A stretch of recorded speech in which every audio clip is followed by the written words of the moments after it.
আজকে আমি আপনাদেরকে ডার্ক সাইকোলজিক্যাল এবং আধ্যাত্মিক এমন কিছু প্রসেস শিখাবো যার মাধ্যমে আপনি মানুষদেরকে কন্ট্রোল করার শক্তি অর্জন করবেন। আপনি কি জানেন টেলিকাইনোসিসের এমন কিছু কৌশল রয়েছে যা দিয়ে আপনি আপনার আশেপাশের মানুষদেরকে আপনার ইচ্ছা অনুযায়ী কন্ট্রোল করতে পারবেন। আপনার যে কোনো কাজ তাদেরকে দিয়ে করিয়ে নিতে পারবেন এবং তারা কিছু বুঝতেই পারবে না। প্রসেসটি 100% কার্যকরী। প্রথম দিনই প্রসেসগুলো ফলো করার সাথে সাথেই আপনি বুঝতে পারবেন যে আশেপাশের যে কোনো মানুষ আপনার কতটা কন্ট্রোলে চলে আসছে। চলুন কথা না বাড়িয়ে শুরু করা যাক। মানুষকে কন্ট্রোল করার আধ্যাত্মিক কৌশল বলতে এমন পদ্ধতিকে বোঝায় যেগুলো মনস্তাত্ত্বিক ও আধ্যাত্মিক দিক থেকে মানুষের মন, মনোভাব বা আচরণ প্রভাবিত করার জন্য ব্যবহৃত হয়। ভিডিওর শুরুতেই একটি ডিসক্লেইমার দিয়ে রাখি, কৌশলগুলো অত্যন্ত শক্তিশালী, তাই দয়া করে কোনো বাজে বা অনৈতিক উদ্দেশ্যে এগুলো ব্যবহার করবেন না। চলুন তাহলে শক্তিশালী আধ্যাত্মিক কৌশল শেখা যাক। মানুষকে কন্ট্রোল করতে চাইলে আগে নিজের ভেতরের শক্তি বাড়াতে হবে। নিজেকে উন্নত ও আত্মনিয়ন্ত্রণশীল অর্থাৎ নিজের উপর নিজের ক্ষমতা বাড়াতে হবে। নিজের কি কি ক্ষমতা বাড়াতে হবে চলুন তা আগে দেখে নেই, এরপর দেখব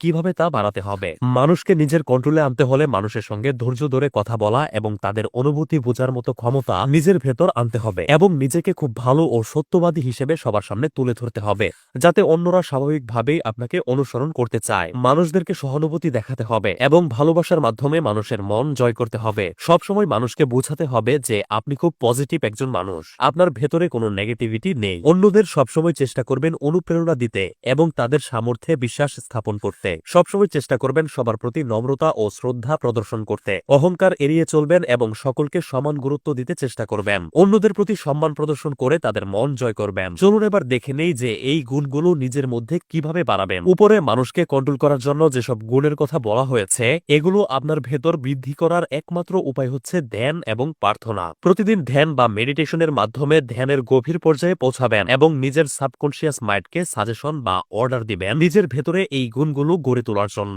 কয়েকদিন এভাবে করতে পারলে একসময় দেখবেন অটোমেটিক্যালি আপনার ভেতর এই গুণগুলো চলে আসবে। কারোর সাথে কথা বলার সময় এমনিতেই এসব গুণ আপনা আপনি আপনার ভেতর থেকে বেরিয়ে আসবে। পৃথিবীর যত বড় বড় মহামানব ছিলেন সবাই ধ্যান বা মেডিটেশনের মাধ্যমে নিজেদের ভেতরের কলুষতা, অহংকার, হিংসা, নেগেটিভিটি দূর করে দিতেন এবং ধ্যানের মাধ্যমে ভেতরের আধ্যাত্মিক ক্ষমতা বাড়াতেন। ধ্যান বা মেডিটেশন আপনার মনকে করে তোলে সজীব ও ফুরফুরে এবং আপনার মেজাজকে করে তোলে প্রাণবন্ত ও ঝরঝরে। ফলে সাধারণ মানুষদের চোখে আপনি অন্যান্যদের থেকে স্পেশাল অনুভূত হন। এছাড়াও ধ্যানের মাধ্যমে আপনি মানুষদেরকে আপনার প্রতি অ্যাট্রাক্ট করতে পারেন। গভীর ধ্যানে পৌঁছানোর পর যেসব মানুষকে কন্ট্রোল করতে চান কিছু প্রসেসের মাধ্যমে তাদেরকে কল্পনা করতে হবে। দেখবেন ধীরে ধীরে তারা আপনার প্রতি আকৃষ্ট হচ্ছে এবং আপনার কন্ট্রোলে চলে আসছে। আশা করি বুঝতে পেরেছেন কিভাবে সঠিক নিয়মে ধ্যান করতে হয়, কিভাবে ধ্যানের গভীর পর্যায়ে পৌঁছাতে হয়, কিভাবে ধ্যানের মাধ্যমে নিজের ক্ষমতা বাড়ানো যায় এবং কিভাবে ধ্যানের মাধ্যমে মানুষকে কন্ট্রোলে আনা যায়। এগুলো কি আপনি শিখতে চান? তাহলে এই ভিডিওতে লাইক বা রিয়েক্ট